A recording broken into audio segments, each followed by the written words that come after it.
Hello के छ अनि गाइजहरुको हल्ली चल्ली मेरो चाहिँ सबै ठिकै छ है गाइज। अनि नयाँ नौलो कुरा भने चाहिँ आज कपाल काट्दैछु है। टक्क लाएर जहिले के जंगली बनेर हिँड्नु भनेर कपाल सवाल काट्दैको, तर हल्का बिगार्दै थियो है। जहिले बिगार्दिन्छ के, आज पनि 1800 तिर काटेको हो क्यारे, हल्का बिगार्दिएर अनि घर आएर यताको हल्का छोटो बनाएको। त्यो यति काट्दै भन्यो भने पुरै नापी हो कि यहाँ त काट्ने पनि, यहाँ यति मिली यहाँ यति मिली यहाँ यति मिली भन्दै काट्छ। अनि कहीँ लामो कहीँ छोटो, त्यो सर र यहाँ यति लामो बनाइदिए भनेपछि त यहाँबाट सर र छोटो बनाउँदै जानु नि, होइन? हुँदैन। यहाँ त सब ठाउँको यति मिली काट भन्नुपर्छ, अनि काँडा बिगाडिदिइहाल्छ कि। त्यही हो गाइस। त्यही भएर कपाल चाहिँ यसो कोही चिने जाने साथीहरू छ कपाल काट्न आउँछ भने चाहिँ आफैले घरतिरै काटे हुन्छ यार। पसलमा गयो भने त झन् हजामले जहिले बिगाडिदिन्छ जापानिजहरूले त। राम्ररी काट्नै नआउने हो कि हामीले यिनीहरूलाई अलिकति बुझाउन गाह्रो भयो कि के हो कि त्यही काट्नै मलाई त मनै लाग्दैन कि पसल गएर। त्यही वर्षमा एकचोटि यति काट्छु है। अहिले पनि ठ्याक्कै लगभग 1 वर्षमा काटेको। यहाँ मुखसम्म आउने लामो भइसकेको थियो, आज चाहिँ पुरै छोटो बनाएर आइदिएको। अब फेरि 1 वर्ष 1.5 वर्ष काट्दिनँ अब।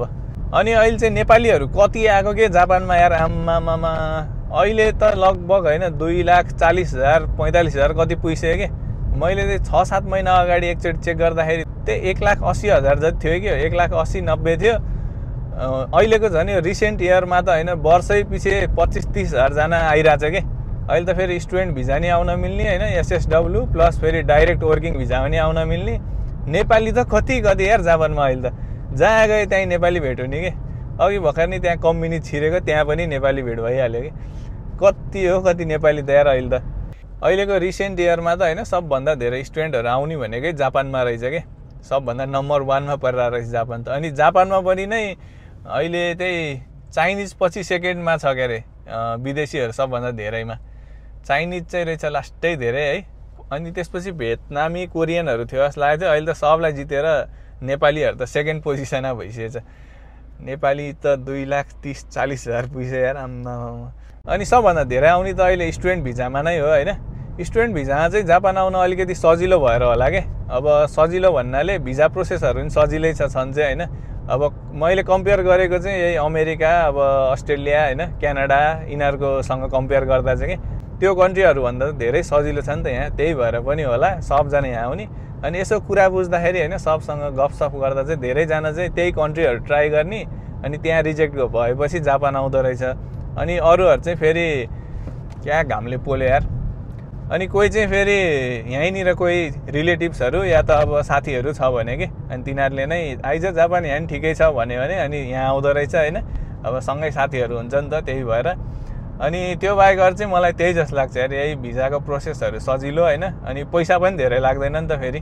त्यही भएर नि यहीँ आइरह जस्तो लाग्छ। लास्टै आयो कि अहिले त यार भिजाको प्रोसेस चाहिँ होइन। अब हामी यहाँनिर त ल्याङ्ग्वेज स्कुल आउने हो नि त। अब अरू कन्ट्रीहरू गयो भने त सिधै त्यहाँनिरको युनिभर्सिटी या त कलेजहरू छिर्नु पऱ्यो। त्यही भएर नेपालको एजुकेसनको त्यो सर्टिफिकेटहरू पनि अलि राम्रो चाहिन्छ नि त, अलिक ग्यापहरू पनि धेरै नभएको होइन। अहिले त नेपालमा SLC त +2 सकेपछि त्यो 12 पास भएपछि छ क्यारे होइन। त्यसको सर्टिफिकेटहरू पनि त्यति साह्रो राम्रो रिजल्ट नभए नि हुने कि, यहाँ त ग्यापहरू भए पनि मतलबै नहुने। 27-28 वर्ष भएको मान्छेहरू धरि अहिले यहाँनिर ल्याङ्ग्वेज स्कुलमा भर्खर स्टुडेन्ट भिजामा आउँदैछ कि। अब म त बरु कति 19 वर्ष हुँदा हो म चाहिँ होइन। तर अहिले त यार त्यत्रो 27-28 वर्षकोहरू धरि बल्ल अब ल्याङ्ग्वेज स्कुलमा आएर पढ्दैछ।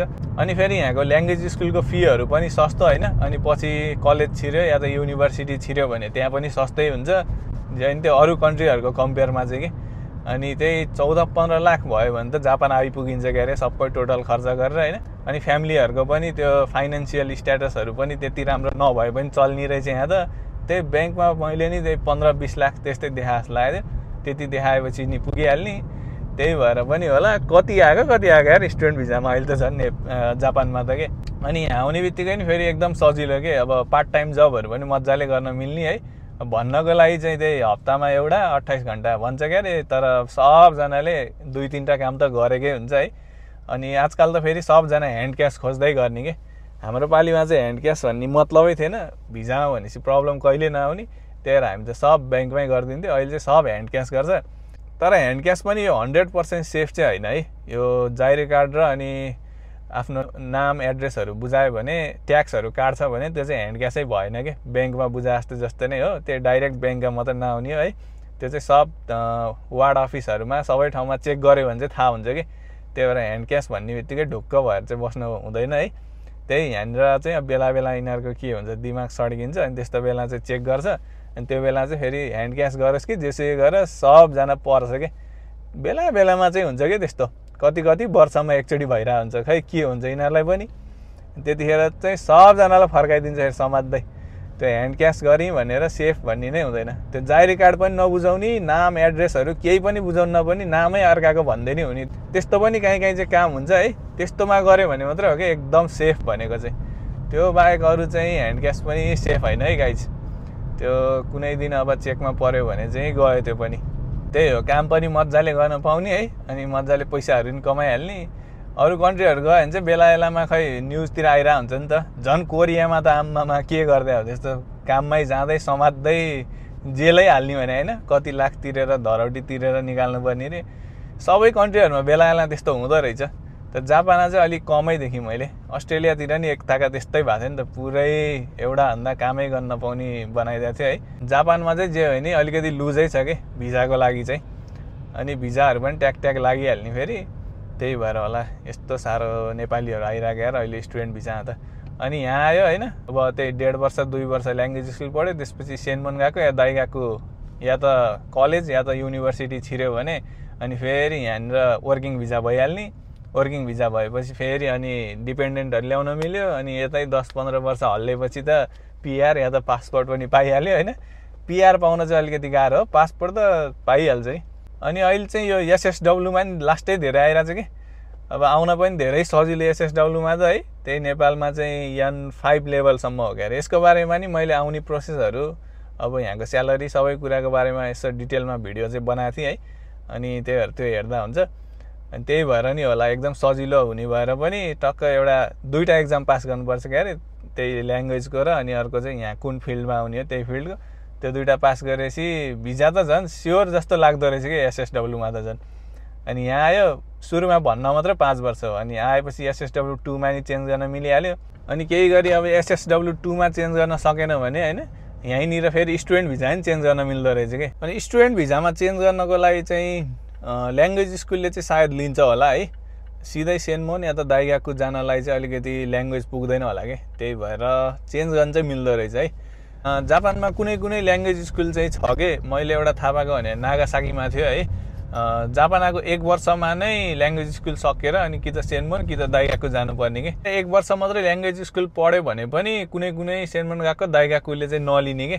त्यही ल्याङ्ग्वेज पुग्दैन भनेर नलिने है त्यही भएर एसएसडब्लुलाई चाहिँ सिधै सेनमोन गएको या त दाइगाकु छिर्न चाहिँ अलिकति गाह्रै होला तर ल्याङ्ग्वेज स्कुलमा चाहिँ लिन्छ होला त्यो सबै प्रोसेसहरू मिलाएर अनि एक्जामहरू दियो भने लिन्छ होला अनि एकदम त्यो गाउँतिर भएको या त भर्खर खोलेको सेनमन गएकोहरू छ भने चाहिँ तिनीहरूले चाहिँ लिन्छ होला है डाइरेक्ट त्यही भएर एसएसडब्लुमा आएर पनि एकदम राम्रो स्कोप छ कि अनि पछि एसएसडब्लु2मा चेन्ज गर्यो भने पनि त्यही अब डिपेन्डेन्टहरू ल्याउन मिल्यो है पछि अनि यतै 10-15 वर्ष बसेपछि पिआर या त पासपोर्ट पनि पाइहाल्यो अनि केही उपाय लागेन भने त्यही स्टुडेन्ट भिजा चेन्ज गरे फेरि अनि स्टुडेन्ट भिजाको प्रोसेस गर्दै जाने होइन पढ्दै जाने त्यही भएर जताबाट नि एकदम सजिलो के जापानमा चाहिँ अनि पैसाहरू पनि एसएसडब्लुमा राम्रै बस्दो रहेछ अब ठाउँ अनुसार होइन काम अनुसार हुँदो रहेछ तर राम्रो नै रहेछ कि अनि नेपालको ब्याचलर पनि पास छ भने त एसएसडब्लुबाट फेरि वर्किङ भिजा नि चेन्ज गर्न मिल्छ कि त्यही भएर त्यो पनि सजिलो छ है अनि अहिले चाहिँ फेरि यो डाइरेक्ट नेपालबाट वर्किङ भिजामा नि आइरहेछ कि नेपालमा चाहिँ ब्याचलर पास गरेर होइन डाइरेक्ट वर्किङ भिजामा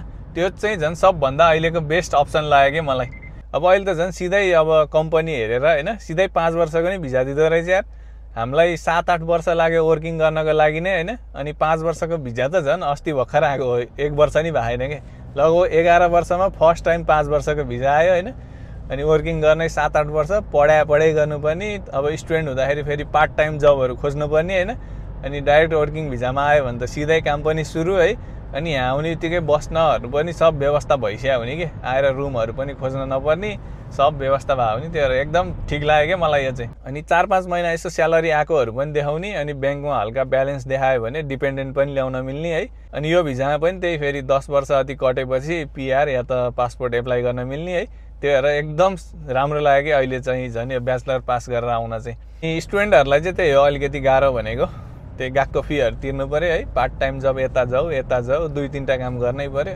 त्यही भएर यहाँ आएर होइन ल्याङ्ग्वेज स्कुल पढेर फेरि सेनमोन गएको या त युनिभर्सिटी गएर त्यो 6-7 वर्ष सक्नुभन्दा बरु नेपालमै 4 वर्षको टक्क ब्याचलर पास गरेर होइन डाइरेक्ट वर्किङ भिजामा आयो भने चाहिँ एकदम राम्रो रहेछ। त्यही अब अलिकति ठगीमा चाहिँ परिनु भएन है।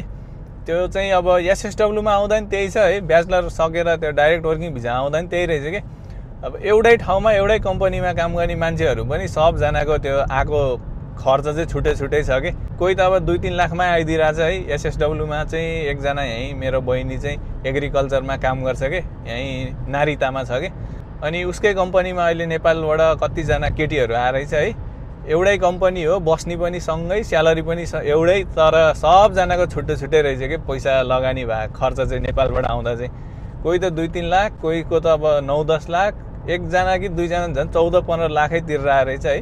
अनि ब्याचलरको पनि सेम हो कि, डाइरेक्ट वर्किङ भिजा आउँदाखेरि पनि त्यही 4-5 लाख चाहिँ खर्च हुने हो जस्तो लागेको थियो। तर कसैको त 10-15 लाखै लिँदो रहेछ। अनि फेरि काम पनि त्यति राम्रो नहुने कसैको चाहिँ है। यसको बारेमा नि मैले एउटा भिडियो चाहिँ बनाएको छु, त्यो हेर्दा हुन्छ है। त्यही ठगीमा परेको एकजना चाहिँ दाइ थियो कि यहाँनिर, आउने बित्तिकै काम पनि एकदम नराम्रो होइन, बाटो पिच हान्ने काम के, अनि त्यही भएर आउने बित्तिकै छोड्नु परेको थियो। अनि अरू चाहिँ यहाँ 4-5जना भाइहरू छ, तिनीहरूको चाहिँ फेरि क्या राम्रो काम परेछ। त्यही भएर राम्ररी पढेर अनि राम्ररी बुझेर यहाँको कम्पनीहरू पनि के हो राम्ररी फिक्स गरेर स्यालेरीहरू कति सब फिक्स गरेर आयो भने चाहिँ एकदम राम्रो लाग्यो यार मलाई। यो अहिलेको चाहिँ सिधै 5 वर्षको भिजा कि, त्यही चाहिँ ठिक लाग्यो कि। अनि 5 वर्षमा यहाँ आएपछि होइन यस्तो अब कामहरू ठिक लागेन भने अनि बरु आएर 5-6 महिना चेन्ज गर्ने। 5-6 महिना त चाहिँ जापानको धेरै कुरा जानिस्या हुन्छ नि त, कामहरू हल्का फुल्का खोज्न पनि बोल्न पनि जानिस्या हुन्छ। त्यही भएर आएर चेन्ज गऱ्यो भने नि एकदम बेस्ट रहेछ कि। मेन चाहिँ यही 3टा भिजामा चाहिँ लास्टै धेरै नेपाली आएर अहिले त यार। ल यहाँ फेरि एक्सिडेन्ट भयो जस्तो 2टा गाडी जुधेछ।